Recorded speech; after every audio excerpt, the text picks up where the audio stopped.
Om Jnanatimidandasya Jnananjana Shalakaya Chuksurunmilitam Jena Tasmai Shri Gurave Namaha Gurave Gaurachandraya Radhikaistadalaye Krishnaya Krishna Bhaktaya Tadabhaktaya Namo Namaha Narayanam Gurum Vande Sharanyam Bhakta Bandhavam Gauramanovistam Purnam Radha Dasyam Pradayakam Rupanugacharya Varyam Rupamanjari Preshtakam Patita Pavana Bandhavam Yugacharya Narayan Vancha Kalopatarubhyasya Kripa Sindhubhya Evacha Patitanam Pavanebhyo Vaishnavebhyo Namo Namaha Namo Mahavadanyaya Krishna Prema Pradayate Krishnaya Krishna Chaitanya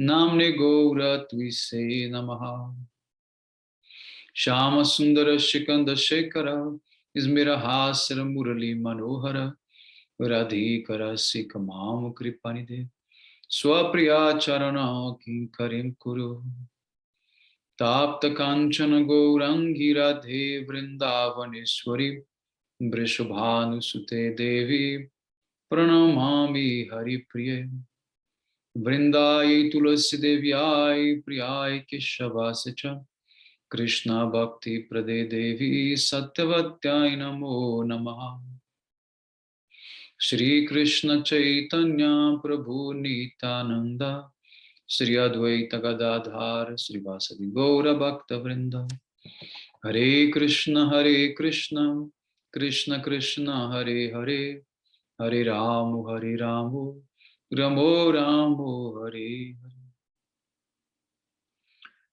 So first of all, I begin offering my most humble obeisances to the dust of the lotus feet of Paramaradattama Shri Guru Pada Padma Nitrila Pravishta Om Vishnupada Paramahamsa Paribrajacharya Ashtottara Satasya Srimad Shila Bhaktivedanta Narayana Goswami Maharaj Shila Gurudeva, and also to my most worshipable Shiksha Guru Om Vishnupada Ashtottara Satasya Srimad Shila Bhaktivedanta Bharati Goswami Maharaj, and to all Shri Rupanava Gauriya Guru Varga, to all Tridandi Sannyasis, Brahmacharis, Vaishnavas, Vaishnavis, and to all the assembled devotees here today, my most respectful obeisances. So by the causeless mercy of Srila Gurudeva and all Mahabhagavatas Acharyas, we are able to assemble here one more time. So continue reading from Sri Ramananda Samvada, the chapter under the guidance of the Sakhis. So Srila Gurudeva is quoting a verse from Srimad Bhagavatam 10:47-60, which says, at the time of the festival of Rasa Lila, Bhagavan Shri Krishna enfolded his arms around the necks of the gopis of Braja and fulfilled all of their desires. The mercy and prema that he bestowed upon those gopis was never enjoyed even by the goddess of fortune, Lakshmi Devi, who is the eternal loving consort of Bhagavan, and who always resides on his chest.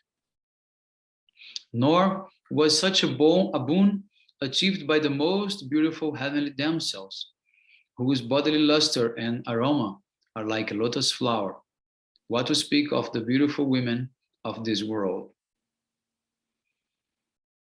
So the Braja Gopis are glorified everywhere because of their above-mentioned Adiruddha Bhava.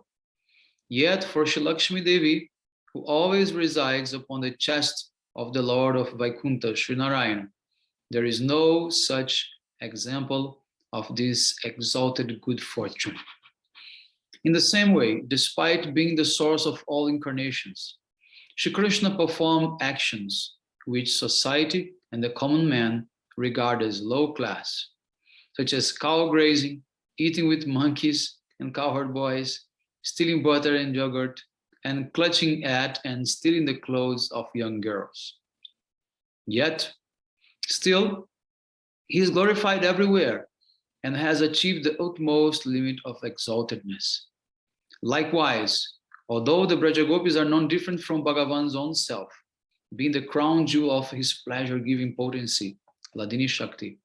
They are renowned as ladies of the forest dwelling, cowherd community, who decorate their bodies with the harsh words used against them by society, which, because they gave up their marriage vows, regards them as being of low character. So here we see how the mundane people see Krishna and the gopis in their relationship. They see Krishna as a thief, as a lampat, as a debauchee. They see the gopis as unchaste ladies, and they criticize them, many things like that. So just today also, one person wrote me a question here in Brazil, asking how Yudhishthira Maharaj can be called Dharmaraj. If he's playing games, betting, and he even bet his own wife in a game, and so many things he was asking. So the answer is first to be given by the words of Shastra. How Shastra is glorifying them. If Srimad Bhagavatam is putting Yudhishthira Maharaj as Dharmaraja, as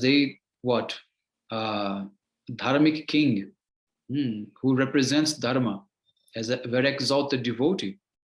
So we cannot, we should be able to reconcile when the same Shastra will narrate such pastimes about this personality. So we should be able to reconcile. In which way? In the way that our Guru Varga explained to us, is that they are just playing some pastimes of ignorance in order to teach the real ignorant people like us in this world. Just like Arjun, he is self-realized in all the Siddhanta, but he took the side. He played the role of ignorant person to receive the instructions from Krishna, so that those instructions could be revealed to the whole world. So they're just playing roles. Krishna himself, he's God, but at the same time, he's doing all these condemned activities like stealing, cheating, lying, killing, and many things like taking someone else's women, things like that. So one statement of Vedas cannot contradict the other one. So with which one we should stick with? With a positive one. If Vedas are saying Krishna is God in one side, and other side is saying that he is doing mundane activities like ordinary person, you should believe first that he's God. And if perhaps he's believing like ordinary person, must be a reason for that. So in the same way, gopis are also Ladini Shakti. They are Krishna's expansion. They are transcendental from the beginning to end. But if they behave in such a way, they are cheating their husbands, we must find some way to reconcile that. Because the first information cannot be wrong. The Shastra will not be saying they are playing the role of God, or they are playing the role of being Ladini Shakti. That's not possible. So they are that at first. And then secondly, they may be playing the role of a human being. That's acceptable, right? So in this way, we should see like that. So continue here. Even so, the good fortune that the Braja Gopis have attained is still far more exalted than that of Lakshmi and other beloveds of Bhagavan. And this is another very good evidence. Lakshmi, she is what? Perfect example of wife and consort. She's chaste, she's dedicated, she has only one husband, she's a Brahmani. She's everything pakka, very good. So if Lakshmi wants to take the position of a gopi, so that's a proof that the gopis are good person, right? There is no doubt. No doubt. So, despite being the one and only beloved of Sri Narayana and always situated upon his chest, Lakshmi is still not able to receive the good fortune of the Braja Gopis. So Lakshmi is not only aspiring to become a gopi, but she's unable to be a gopi. So it means gopis are much better than Lakshmi, far better than Lakshmi. So how can we criticize the gopis? If even Lakshmi cannot achieve such good fortune, then what to speak of the wives of other incarnations of Bhagavan, such as Sri Upendra, who have attained great beauty and good fortune, and whose bodily fragrance and luster are just like those of the lotus flower. In the Rasa Lila festival, the Braja Gopis, when embraced by the arms of Bhagavan Shri Krishna, became exclusive recipients of the utmost limit of exalted and merciful good fortune. Eta shuni prabhu tare koilo alingan dui jane galagali karena krandan. Ei mato prema veshe ratri gonaila pratakali nija nija kare dun hegila. Vidaya samay prabhur charane dhariya Ramananda rai kohe binati koria. Many verses here in Bengali. I'm just skipping and coming to the translation. After hearing this most unprecedented Rasa Siddhanta, Sri Chaitanya Mahaprabhu became overjoyed and embraced Sri Ramananda Rai. Each embraced the neck of the other, and both of them began to weep. They passed their entire night in this manner, absorbed in discussions and overwhelmed by ecstatic prema. In the morning, they departed so as to tend to their respective duties. When it became time to part from Sri Chaitanya Mahaprabhu, Sriman Ramananda Rai caught hold of the Lord's lotus feet and spoke with extreme humility, saying, "O Lord, you have come here just to bestow your mercy upon me. Therefore, please stay here for at least 10 days and purify my polluted mind. Other than you, there is no one who can deliver this jiva, and you alone can give love of Krishna." Upon hearing Sri Ramananda Rai's humble and love-filled words, Sriman Mahaprabhu said, "Having heard about your good qualities from the mouth of Sri Sarvabhauma Bhattacharya, I have come here to hear about Krishna from you and thus purifying my mind. Now I am seeing your glories, which before I had only heard about. You are the most learned in the Shastras of Sri Radha, Sri Krishna, Prema, and Rasa.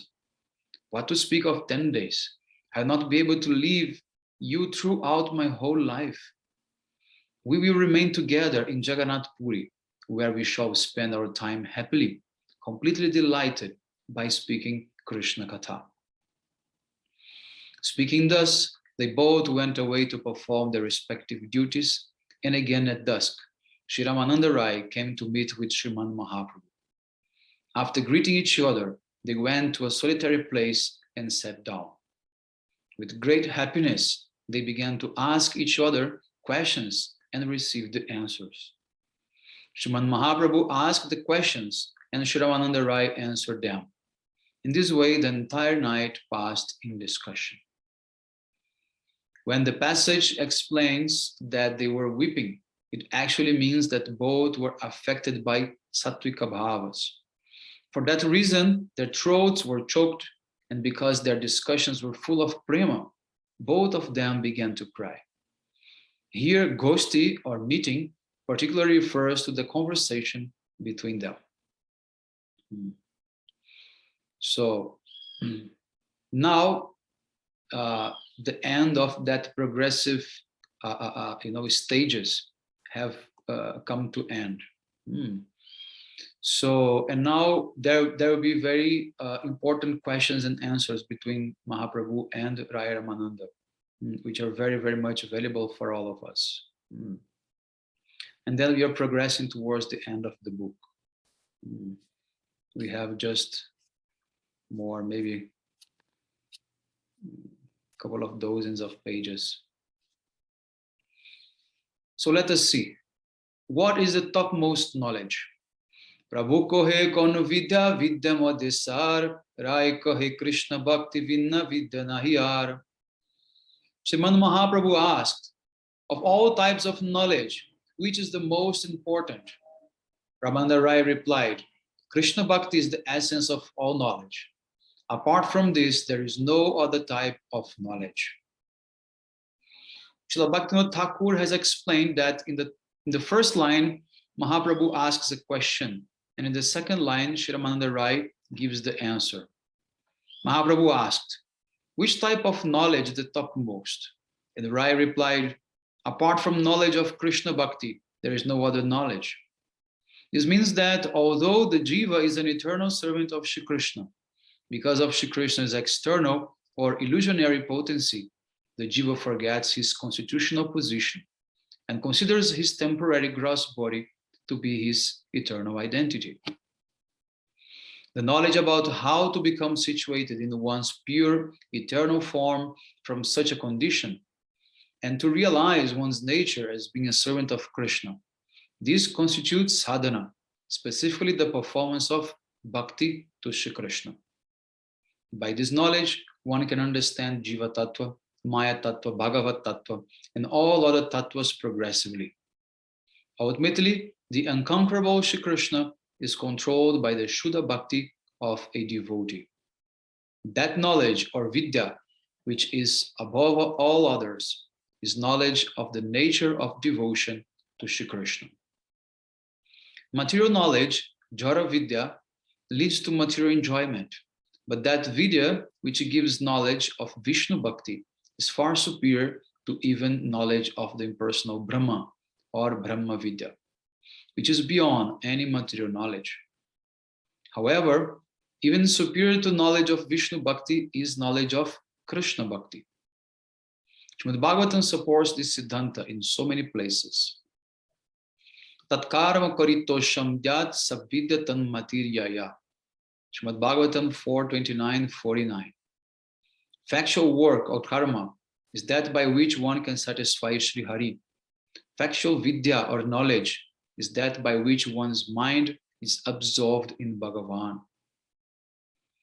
Then he quotes the verse spoken by Sri Prahlada Maharaj in the Bhagavatam 10:5-23 and 24.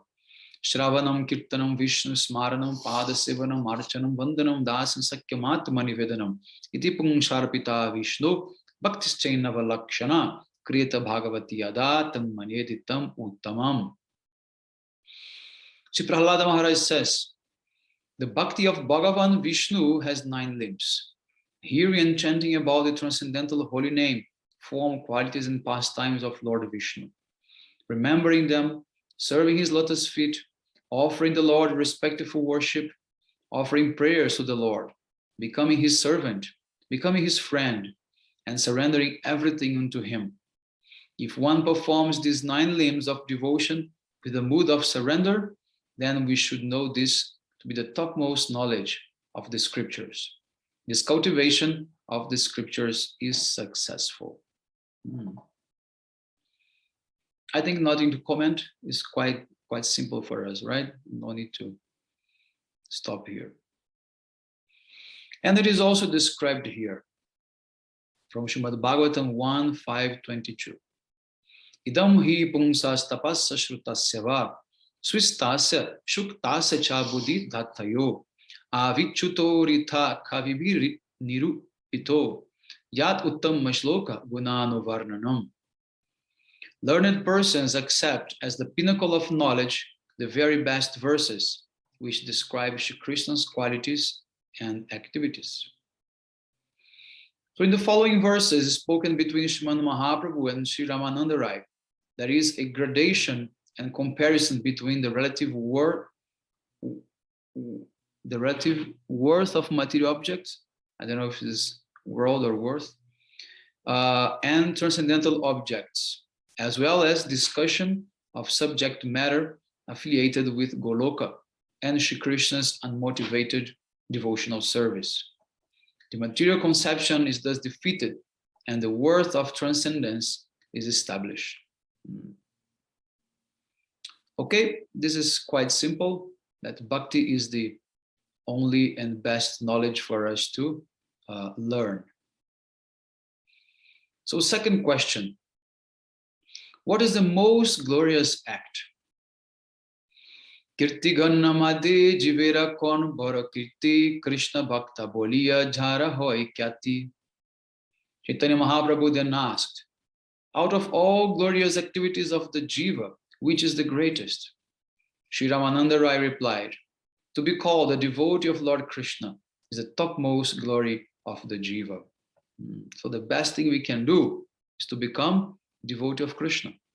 There is nothing better to do. In the material world, there are many, many glories that may be attributed to a jiva, like wealth, wonderful qualities, intelligence, or fame. However, all such reputation is related to this material body. Upon the body's demise, its fame is destroyed along with it. The greatest form of fame in this world is therefore to become a Premi Bhakta, because such fame is directly related to the soul. The soul is unending and eternal. Factually, it is composed of eternality, knowledge, and bliss. Since the soul is never destroyed, the devotees of Shri Krishna are likewise never destroyed. Devotees of Krishna are just like a boat, and one cannot know how many jivas they shelter and ferry across the ocean of birth and death. The devotees alone secure the qualification to serve their worshipful Lord. Performing such service, they successfully dispel lamentation, illusion, and attachment forever. So it's very clear here that we are speaking about the pure devotee, right? They can ferry many jivas across the material ocean, not any ordinary devotee, right? So Srimad Bhagavatam 11:19-40 says, Vidyatmani vidyabadha, knowledge of the soul nullifies duality.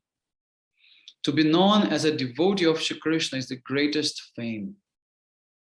It is the jiva's considered opinion, due to his greed for material objects of sense enjoyment, that service to inert matter constitutes the greatest fame.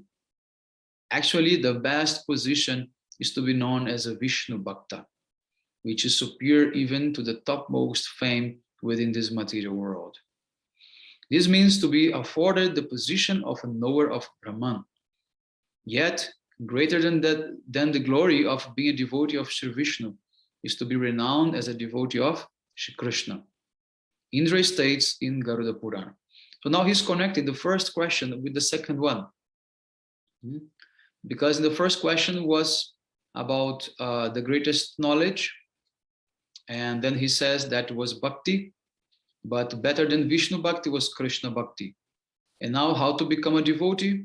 Better than Vishnu devotee is Krishna devotee. So in Garuda Purana says, Kalo Bhagavatam Nama Durlabham Neiva Labhyate Brahma Rudra Paduktishtam Guruna Kattitam Mama.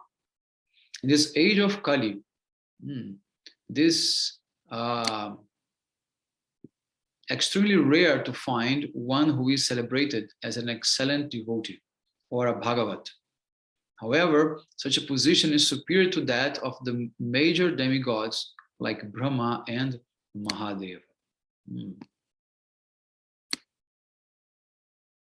A devotee of Krishna, he is superior to all, in all respects. In Itihasa Samuchaya, in the conversation between Shri Narada and Pundarika, Shri Narada says, Janmatara Sahareshu Jasya Sad Bodhirdrishi Dasoham Vasudevasya Sarvam Lokam Samudharet. I am Bhagavan Vasudeva's servant. A person who realizes this after thousands and thousands of births can deliver the entire universe. In the conversation between Shri Krishna and Arjuna, as recorded in the Adi Purana, it states, Bhaktanam manugachanti muktaya shrutivi saha. The liberated souls, Mukta Purushas, and the Vedic literatures follow the footsteps of the devotees of the Lord. In Brihad Naradiya Purana, it is further stated. Until today, even the great sages and demigods, such as Brahma, did not know the influence of a devotee absorbed in Vishnu Bhakti. Until yourself realize what is Bhakti, you cannot understand how the devotees they feel. It's impossible. The Garuda Purana also states similarly. Out of thousands of Brahmanas, one who is qualified to perform sacrifices is the best. And out of many thousands of such qualified Brahmanas, one who is learned in the Vedanta is considered the best among all. Out of thousands of such knowledgeable Brahmanas, one who is a devotee of Lord Vishnu is the best. And out of many thousands of devotees of Vishnu, one who is one-pointed Vaishnava is the best. Indeed, such unalloyed Vaishnava certainly attains the supreme destination. In Srimad Bhagavatam 3.13.4, it is stated that, O Muni, hearing the qualities of a devotee in whose heart the lotus feet of Sri Mukunda are always present is the main fruit of one who has undergone long, hard endeavor in the study of the scriptures. This is the opinion of learned persons. So by hearing the qualities of a pure devotee of Krishna, it is like attaining the fruits of studying all the Vedas for a long, long time. So that comes that very famous verse, Sadhu Sangha, Sarva Shastra Koi, Lavamatra Sadhu Sangha, Sarva Siddhi Hoy. Just a fraction of time in association of a pure devotee gives us what? All perfection. Perfection in what? In all the activities related to the Vedas. All of them, from the very beginning of performing karma, dan means charity, yagyas, and also jnana, studying the Vedas, and yoga, and the siddhis, then bhakti, everything is attained by that association with the pure devotee of Krishna. In Narayana Vyuhastava, it is said, I do not aspire to take birth as a Brahma.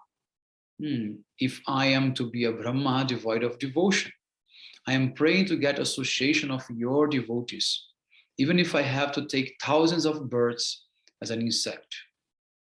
That's a very beautiful expression of faith for the devotees. Bhagavat Nishta means Bhagavat Bhakta Nishta, strong faith in the devotees of Krishna. No matter in which position you may be born, if that is to be associated with a pure devotee, that is worthy than born even as a Brahma, with the topmost being in the whole universe. Then Srimad Bhagavatam 4.24-29, Sri Mahadeva says to Sri Maitreya, a person who properly executes his occupational duty or varnashram dharma for 100 births become qualified to occupy the post of Brahma.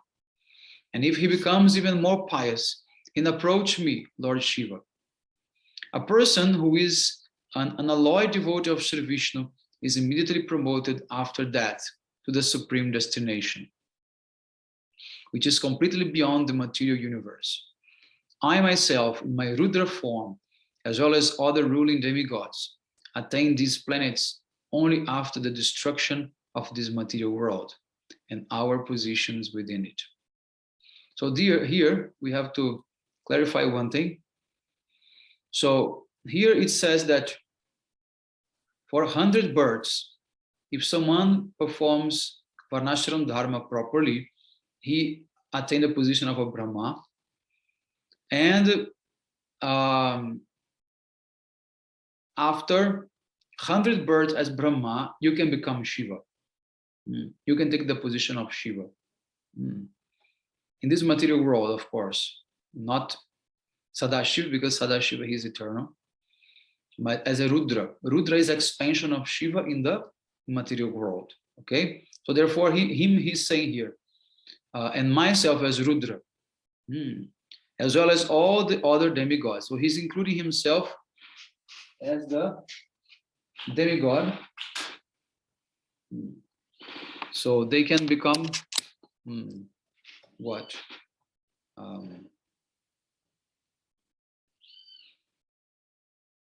They can only attain these planets after destruction of the material world. Then next is also Srimad Bhagavatam 4:31-22. By nature, Bhagavan is completely full of bliss. He does not care for the goddess of fortune, Lakshmi, who always remains engaged in his service, or for the kings who perform everything to attain her favor, or for the other demigods. Despite this, he becomes dependent on his devotees. Aho, how could a person who is actually grateful be able to leave Sri Hari, who is such an ocean of mercy, even for a moment? So the verse is saying that Krishna don't care much about others, but he cares very much about his own devotees, his pure devotees. And he becomes dependent on them.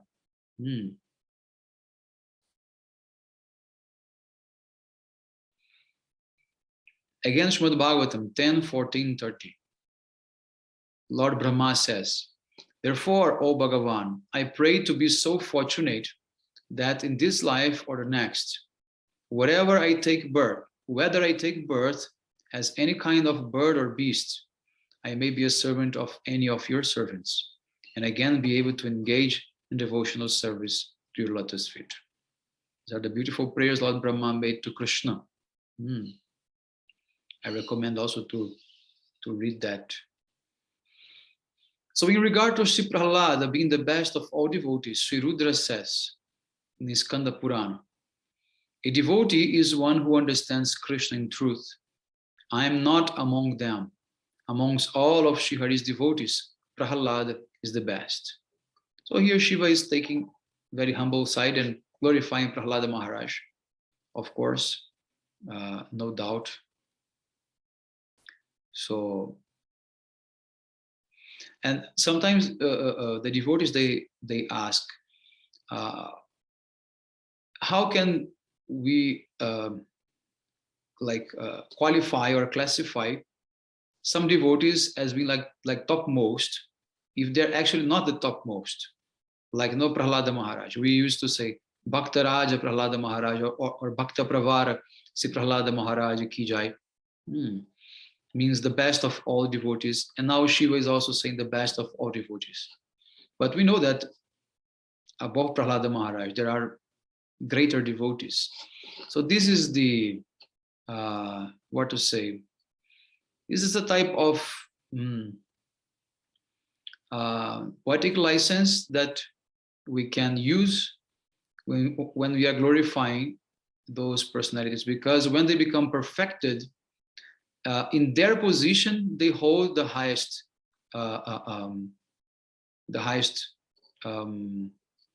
what to say, regard. So in this way, we can also say our Gurudev is the best. Our Gurudev is the best follower of Rupa Goswami. Rupanugacharya Varyam, like that. So, and so this is possible for us to say, because when we are glorifying someone which is already perfected, we can use such type of exaggeration, superlative, adjectives, but we should not actually is to diminish anyone, but we can definitely increase and say, oh, he's the best among all. So in addition, Srimad Bhagavatam 7:9-26, Prahlada Maharaj is saying, Oh my Lord, just look at my position. I was born in a demonic family full of the hellish material qualities, passion and ignorance. What is to be said of your causeless mercy? You are glorious. You offered your supreme mercy and kept your lotus hand on my head. This is the topmost reward and fully removes material miseries. You never did this for Lord Brahma, Lord Shiva, or even for Lakshmi. Again, Bhagavatam 7:10-21. Bhagavan Sri Nrsimhadev is saying, "Oh, my son Prahlad, the people in this material world who will follow your example will become my devotees. You are an ideal for all of my devotees." And the Pandavas are far superior even to Prahlada Maharaj. Srimad Bhagavatam 7:10-48-49 says, the spiritual master of the demigods, Narada Muni, said to the Pandavas, O Yudhishthira, of all the people on this earth planet, your good fortune is exceedingly glorious, because the absolute truth, Parabrahman, the all-pervading super soul, has taken a human form and secretly lives in your palace. Great saintly persons who purify the entire creation again and again visit you in your palace for his darshan. Great saintly persons continually search for him. The Paramatma, the Parabrahma, and all the peaceful embodiment of topmost ecstasy, who is completely devoid of even the slightest trace of Maya. That same Shri Krishna, for whom they search, is your beloved friend, well-wisher, your material cousin, worshipful deity, obedient servant, and spiritual master. Indeed, he is like your very own self. So for those who criticize Yudhishthira Maharaj, here came a very good answer. And I'm going to send to that person. It's very, what to say?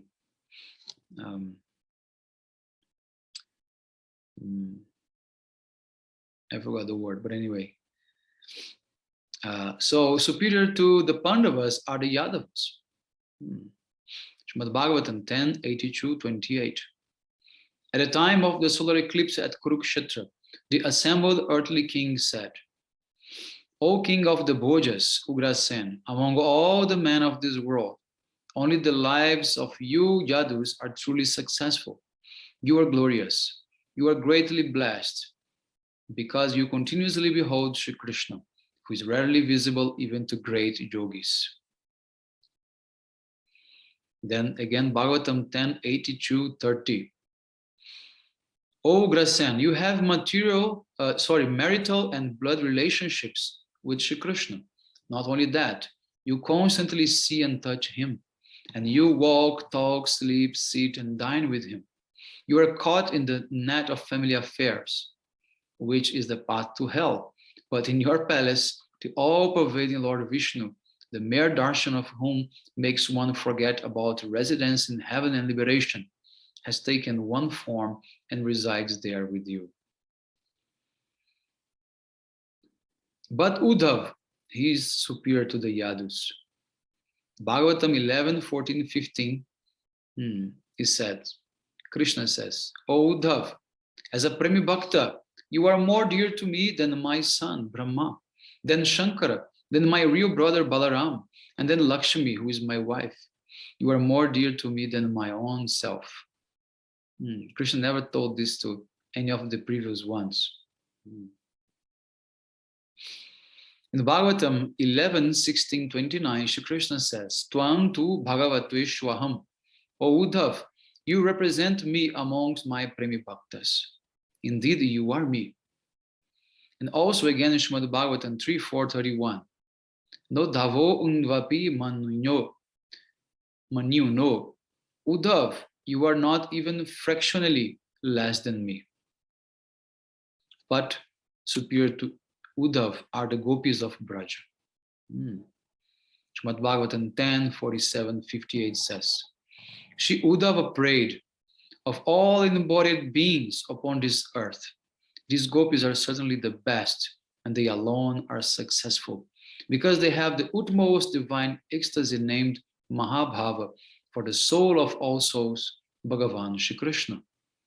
Their most exalted loving position is coveted not only by those who are desirous of liberation due to being afraid of material existence, nor only by great saints and liberated Mukta Purushas, but also by devotees such as myself. However, we are unable to achieve it. If one cannot achieve the rasa emanating from topics of the Katha of Bhagavan, then what is the benefit of taking birth again and again as Lord Brahma and having a lifespan of millions of years? You see, Brahma is very favorite and very dear to everyone. Uses Brahma as an example of something that they don't want to be. Oh my God. Everyone compares themselves to Brahma and say, I don't want to be Brahma. I want to be something else. Hey, Bhagavan. So here we see that Uddhava himself, he is actually glorifying the gopis. And he's saying, I also want to be like them. I also want to have this type of Mahabhav. Therefore, he prays to take a birth as a blade of grass, to be able to get the feet dust of the gopis on him and maybe one day achieve this Gopi Bhav. We don't know what happened to him. He's still maybe doing his tapasya there. So in the Brihad Vamana Puran, Shri Brahma says to Bhrigu and the other rishis, although I performed severe austerities for 60,000 years to attain the dust from the Braja Gopis' lotus feet, I was unable to attain it. You should clearly understand that I, Brahma, Shankar, Shesh, and Lakshmi are not equal to the Braja Gopis. Here Brahma himself saying, we are not equal to Braja Gopis. In the Adi Purana, Sri Bhagavan says, O Partha, Arjuna, not even Brahma, Shiva, Lakshmi Devi, or even my own self is as dear to me as the gopis of Braja. That Adi Purana I mentioned to you before when we read that article regarding this article of Parang Gurudev, right? About this topmost level of love in Bhagavad Gita, right? I quoted a couple of verses from that Adi Purana, this conversation between Arjuna and Krishna. So among the Braja Gopis, Srimati Radhika is the most excellent, and Shri Krishna is indeed her dear most beloved. Taking her mood and complexion, he came as Sri Gauranga, whose topmost confidential servitor is Srila Rupa Goswami Pad. Shri Rupa's single-pointed followers are widely celebrated as Rupanugas, and he's described thus in Chaitanya Charitamrita. Persons who are receiving the bliss coming from the rays of the effulgent toenails of the lotus feet of Chaitanya Mahaprabhu's beloved devotees are fully qualified with all transcendental qualities. The unlimited good qualities that are found in the devotees of Vishnu, such as strong renunciation, equanimity, sense control, forgiveness, and friendship with all living entities, even if multiplied millions of times, cannot be compared to a fraction of the transcendental attributes of those who are the recipients of the mercy of the devotees of Sri Chaitanya Mahaprabhu. So very beautiful. This question made by Chaitanya Mahaprabhu and the most beautiful answer of Sri Ramananda. So we are going to stop here and then continue next time with the next question. What is the greatest treasure? Hare Krishna.